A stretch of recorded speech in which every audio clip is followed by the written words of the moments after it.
We all know that there is an election coming soon, and we also have seen over the weekend that Mr. Kenney and his campaign will stop at nothing to take power away from Rachel Notley.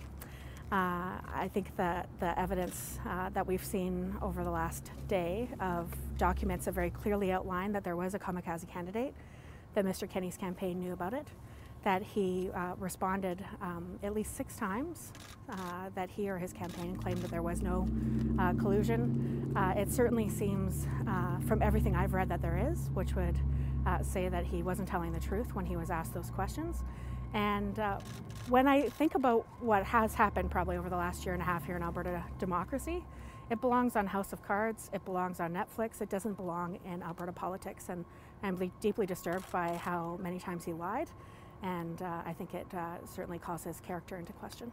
I can tell you I've never received a speech that I've delivered from an opposition member. And somebody who's running against me for something has never said, hey, this should be your strategy for this speech. Hey, maybe we should talk about timing of when you're going to be dropping out of this race. Like, to me, this is something like I've said that belongs in fiction. This is not the reality that I've ever lived, and I've run for office many times, and I'm proud of that, and I've done it in a way that's open and honest with the people I'm trying to represent. And I think that these kinds of backroom discussions, potentially, what appears to be illegal donations and the biggest campaign breaches that we've seen in terms of fines.